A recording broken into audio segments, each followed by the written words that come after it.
समाजवादी छात्र सभा के प्रदेश अध्यक्ष विनीत कुशवाहा ने कहा, समाजवादी छात्र सभा द्वारा मौलाना मोहम्मद अली जौहर विश्वविद्यालय के ध्वस्तीकरण के आदेश के विरोध में तथा उत्तर प्रदेश के विश्वविद्यालयों में व्याप्त छात्र समस्याओं के समाधान की मांग को लेकर प्रदेशव्यापी एक सप्ताह 22 जुलाई 2026 से 29 जुलाई 2026 तक पूरे उत्तर प्रदेश के सभी विश्वविद्यालयों एवं महाविद्यालयों में हस्ताक्षर अभियान चलाया जाएगा।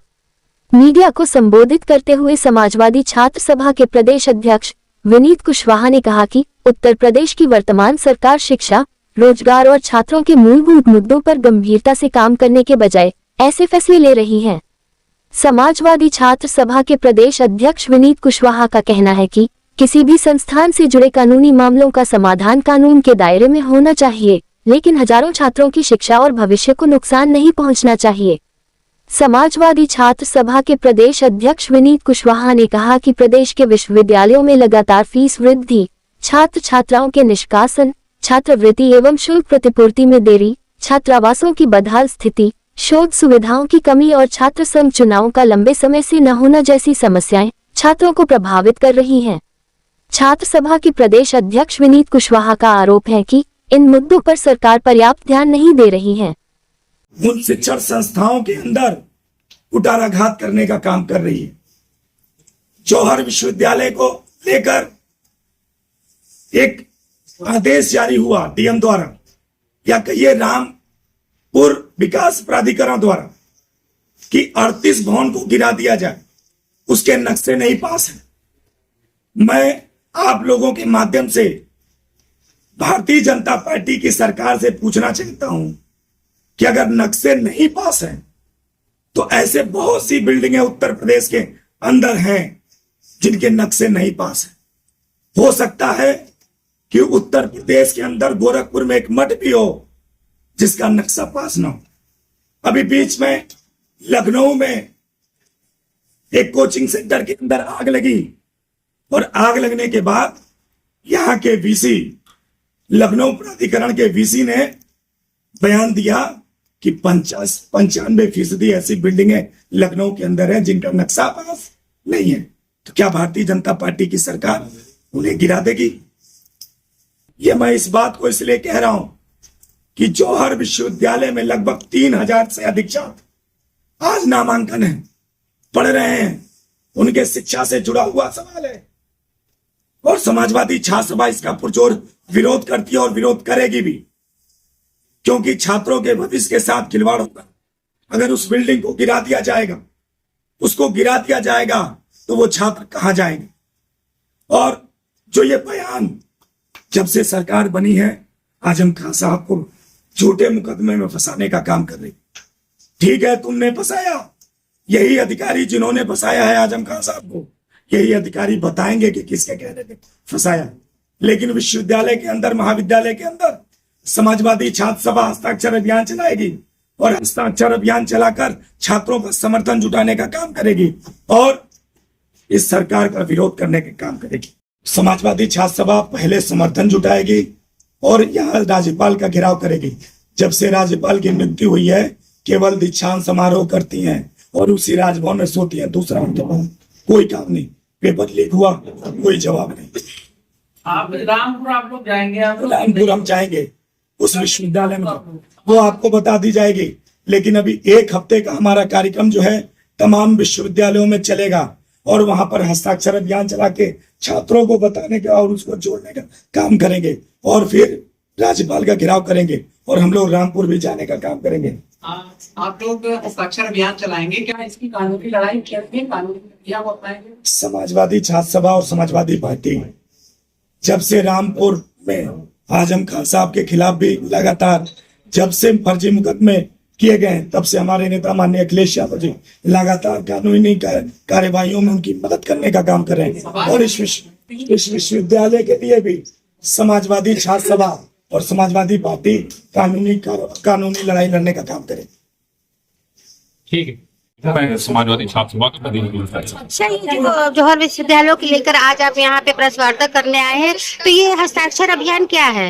ये हस्ताक्षर अभियान जो है, हम उसमें भारतीय जनता पार्टी की जो शिक्षा विरोधी नीतियां हैं, हम उन नीतियों को लेकर जनता के बीच में जाएंगे, ताकि जो भारतीय जनता पार्टी की जो ये नीतियां हैं, लोकतंत्र विरोधी नीतियां हैं, जनता उन नीतियों को जाने, जागरूक हो और जनता हमारे साथ जुड़े। और उसके बाद अगर जौहर विश्वविद्यालय के ध्वस्तीकरण का आदेश ये वापस नहीं लेते हैं तो हम इनको चेतावनी देते हैं कि 30 तारीख को लखनऊ में राज्यपाल भवन का समाजवादी छात्र सभा घेराव करने का काम करेगी और उसमें पूरे प्रदेश के कोने कोने से लोकतंत्र में आस्था रखने वाले, संविधान को मानने वाले, बाबा साहब भीमराव अम्बेडकर को मानने वाले तमाम पीढ़ी वर्ग के जो छात्र हैं वो लखनऊ की सड़कों पर कूच करने का काम करेंगे। और अब वही छात्र अपने कलम की लड़ाई सड़कों में लड़ने का काम करेंगे और इस तानाशाही सरकार को गिराने का काम। जैसे जंतर मंतर पर निपल यादव जी के जाना हुआ, फिर उनको अरेस्टिंग के, तो इस बारे में क्या कहना चाहेंगे? देखिए, ये सरकार जब से आई है, ये सरकार अलोकतांत्रिक सरकार है। ये सरकार कभी भी संवाद में विश्वास नहीं रखती है। आप देखिए, किसान आंदोलन हुआ, तमाम किसान शहीद हुए,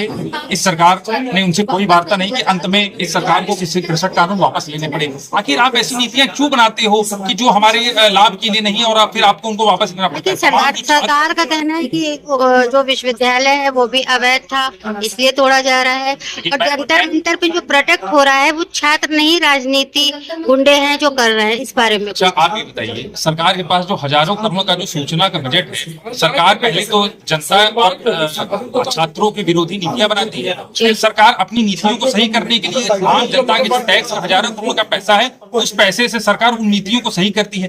आप कह रहे हो, आपकी दायित्व आप कर रहे हो। माननीय धर्मेंद्र प्रधान जी की दायित्व था कि पेपर आप सुचारू रूप से परीक्षा कराते, पेपर लीक न होता। क्या आपकी नैतिक जिम्मेदारी नहीं बनती है? आप उस पद पे आप बैठे हो, आज नीट के 21 छात्र उन्होंने आत्महत्या कर ली, उन छात्रों की आत्महत्या की नैतिक जिम्मेदारी किसकी है? और आप कह रहे हो कि जंतर मंतर पे जो छात्र हैं वो आतंकवादी हैं। कल आपने वीडियो देखा होगा, आप भी एक महिला है, मैं आपसे पूछना चाहता हूं, आप देखिए दिल्ली पुलिस कैसे हमारी बहनों के साथ यौन हिंसा कर रही है। आप देखिए दिल्ली पुलिस, एक वीडियो वायरल हो रहा है, उसमें कैसे वो लाठी लेके, मुझे कहने में वो शर्मा रही है। आप सोचिए कि अगर आप उसको आप अपनी जगह पे रख के देखिए, क्या ये सरकार इतनी निष्ठुर हो गई है? आप एक तरफ कहते हो बेटी बचाओ बेटी पढ़ाओ, और दूसरी तरफ आपकी पुलिस आपके इशारे पर हमारी बहनों के साथ, हमारी छात्राओं के साथ यौन हिंसा कर रही है। शर्म आनी चाहिए नरेंद्र मोदी जी को, शर्म आनी चाहिए धर्मेंद्र प्रधान जी को।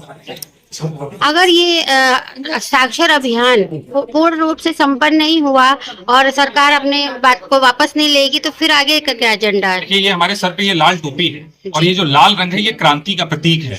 और आप ये जो कह रही हैं कि ये हमारा हस्ताक्षर अभियान सफल नहीं होगा, समाजवादियों का आज तक कोई ऐसा आंदोलन ही नहीं हुआ है जो असफल हुआ है। और समाजवादियों के आंदोलन को रोकने की ताकत किसी तानाशाही सरकार में नहीं है। सर, अपना परिचय दे दीजिए। और आज समाजवादी छात्र सभा आज प्रेस वार्ता कर रही है हस्ताक्षर अभियान को लेकर, तो क्या कहना चाहेंगे? किस तरह का हस्ताक्षर अभियान और कितने छात्र शामिल होंगे और कितने तारीख को है? देखिए, ऐसा है कि 22 तारीख से लेके 29 तारीख को पूरे उत्तर प्रदेश के विश्वविद्यालय महाविद्यालय में समाजवादी छात्र सभा और छात्र सभा के पदाधिकारी हस्ताक्षर अभियान चलाने का काम करेंगे। और जो जौहर विश्वविद्यालय को बदनाम करने का और उसे गिराने का जो आदेश रामपुर के पीएम ने दिया है, उसको अगर वापस नहीं लेते तो समाजवादी छात्र सभा इस पूरे प्रदेश के अंदर बड़ा आंदोलन करेगी। और 30 तारीख को राज्यपाल भवन का घेराव करने का काम। केवल ये भवन का मामला नहीं है, ये मामला छात्रों से जुड़ा हुआ। 3000 से अधिक छात्र उसमें अध्ययन है। अगर ये बिल्डिंग गिरा देंगी तो उन छात्रों का क्या होगा? तो ये भारतीय जनता पार्टी छात्र विरोधी है और ये छात्रों के बारे में नहीं सोचते। लेकिन हम समाजवादी पार्टी के लोग, हम समाजवादी छात्र सभा के पदाधिकारी उस जौहर विश्वविद्यालय को बचाने को जिस हद तक हो सकता है जाने का काम करें। जैसे कि जंतर मंतर पे प्रोटेस्ट कर रहे हैं छात्र छात्राएं, लेकिन राजनीति नाम दिया जा रहा है और डिम्पल यादव भी गई थी जिन्हें अरेस्ट कर लिया, उस बारे में क्या कहना चाहेंगे? देखिए, ये भारतीय जनता पार्टी की सरकार छात्र विरोधी है और इतने बड़े आंदोलन के बाद भी उनके कानों में जू नहीं लेगा। देश के प्रधानमंत्री जो ईमानदार माने जाते हैं, जो ये बताते हैं कि जिन्हें मीडिया बताती है कि बहुत ईमानदार है, वो ईमानदार प्रधानमंत्री अपने ये भ्रष्टाचार मंत्री का इस्तीफा नहीं ले पा रहे हैं। और क्यों नहीं ले पा रहे हैं? क्योंकि ये सारे गिरोह बनाकर छात्रों के भविष्य के साथ खिलवाड़ करने का काम करें। तो समाजवादी छात्र सभा, समाजवादी पार्टी लगातार छात्रों के समर्थन में और इस चीज का विरोध करती है कि जहाँ छात्रों के भविष्य के साथ खिलवाड़ होगा, समाजवादी पार्टी और समाजवादी छात्र सभा छात्रों के भविष्य को बचाने नहीं मानी जाती तो आगे का क्या एजेंडा है? देखिए, संवैधानिक तरीके से जो इतना हो सकता है उस प्रदर्शन को करने का काम समाजवादी छात्र सभा करेगी। अपना परिचय देते हुए बताइए, आज जो छात्रों के हस्ताक्षर अभियान शुरू होने जा रहा है उसमें आज आप आए हैं, तो क्या उद्देश्य है ये छात्रों का हस्ताक्षर अभियान का? मैम आज हम लोग यहाँ पे क्या कहते हैं, सब लोग इकट्ठित हुए हैं जौहर यूनिवर्सिटी को लेके। जी। हमारे प्रदेश माननीय विनीत कुशवाहा जी ने जैसा कि आह्वान दिया है कि हम लोग एक हफ्ते तक सभी विश्वविद्यालय, सभी महाविद्यालय, सभी कॉलेजों में जा जाकर हस्ताक्षर अभियान स्टार्ट करेंगे। जिससे हम लोग क्या कहते हैं, सरकार के सामने एक मुद्दा रख पाएंगे कि हम लोग छात्र की आवाज क्या है सरकार के सामने। सभी यूनिवर्सिटी में जाके हम लोग का एक हफ्ते तक अभियान चलेगा और हम लोग जाके सभी से हस्ताक्षर करा के एक हफ्ते तक वेट करेंगे। और 30 तारीख को अगर ये आदेश वापस नहीं दिया जाता है तो माननीय राज्यपाल जी के सामने और माननीय विधानसभा के सामने हम लोग घेराव करने का कोशिश करेंगे। जैसा कि अध्यक्ष सर ने अभी बताया कि आपको किसी चीज को लेकर आप पे मुकदमा चल रहा है, तो क्या मैटर है? जी, हम बाबा साहब भीमराव अम्बेडकर यूनिवर्सिटी के छात्र हैं, जहाँ पे आपको पता होगा 50% रिजर्वेशन दलित छात्रों के लिए है। जी। और हम लोग भी दलित छात्र हैं। इसी वजह से हम लोग के ऊपर इतना अत्याचार हो रहा है। इस सरकार में दलितों के ऊपर इतना अत्याचार हो रहा है, कभी आपने सोचा ही नहीं होगा कितना अत्याचार किसी भी सरकार में नहीं हुआ है। हम लोग एक छात्रा जिसका नाम अनामिका है, उसकी डेथ हो जाती है फूड पॉइजनिंग के द्वारा। हम लोग उसको न्याय दिलाने के लिए, उसको भी वो नहीं रही दुनिया में, तो उसको न्याय दिलाने के लिए हम लोग बीसी आवास का घेराव करते हैं। उसमें कुछ अराजक तत्वों की वजह से विश्वविद्यालय के बीसी साहब का भवन तोड़ दिया जाता है और उस चीज को मुद्दा बना के और जो डेथ हुई उसको साइड करके हम लोगों के ऊपर कार्रवाई करते हुए हम लोग को 6 महीने के लिए निष्कासित कर दिया जाता है। और हम लोग लगातार अपनी क्या कहते हैं मांगे रख रहे हैं विश्वविद्यालय सामने, लेकिन विश्वविद्यालय हम लोगों को न्याय देने में बिल्कुल कमजोर साबित जो हो रही है। मुकदमा आप पे चलाया जा रहा है उसके आपने विरोध में कुछ किया है? मुकदमे की कोई जानकारी अभी हमें ऐसा नहीं है। हमें निष्कासन किया गया है लूटिंग का आरोप लगा कि आपने लूटिंग की है। और जैसे कि जंतर मंतर पे जो प्रोटेस्ट चल रहा है, कुछ लोग कहते हैं राजनीति, कुछ कहते हैं हम छात्र को लेकर कर रहे हैं, और डिम्पल यादव जी को भी अरेस्ट किया गया है, उसके बारे में क्या कहेंगे? बिल्कुल लोकतंत्र की हत्या की गई है। वहाँ पे डिम्पल यादव जी को अरेस्ट करना, वो एक माननीय सांसद हैं, काफी रिस्पेक्टफुल लीडर हैं, उनको डिटेन इस तरीके से नहीं करना चाहिए था। और जहाँ बात रही छात्रों में, सरकार ने साबित कर दिया है कि सरकार छात्रों के विरुद्ध में, छात्रों को लाठीचार्ज करके गोला गैस दम डाल के छात्रों के विरोध में काम करने की कोशिश कर रहे हैं। और इसका हम लोग अगर हस्ताक्षर अभियान से भी आपकी बात नहीं बनती जौहर विश्वविद्यालय को फिर भी ध्वस्त किया जाता है, तो आगे की क्या रणनीति है? हम लोग ध्वस्त तो ऐसे नहीं किया जाएगा। पहले हम लोग बात रख रहे हैं, हम लोग हस्ताक्षर कर रहे हैं और हस्ताक्षर के बाद अगर हम लोग की बात नहीं मान जाती है तो हम लोग विधानसभा घेराव करने का काम करेंगे, माननीय राज्यपाल साहब को मिलने का काम करेंगे। धन्यवाद जी, मेरा नाम पवन चौधरी है और मैं बाबा साहब भीमराव अम्बेडकर केंद्रीय विश्वविद्यालय लखनऊ में विधि विभाग का छात्र हूँ, 9th सेमेस्टर में हूँ। आज जो जौहर विद्यालयों को लेकर हस्ताक्षर अभियान में आज शामिल हुए हैं, तो क्या एजेंडा लेकर आए हैं? हमारे छात्र सभा के प्रदेश अध्यक्ष माननीय विनीत कुशवाहा जी के अंदर हम लोग हस्ताक्षर अभियान को उत्तर प्रदेश के विभिन्न विद्यालयों में चल के हम लोग एक टीम बनाएंगे और इस मैटर को हम लोग ऊपर पहुंचाएंगे।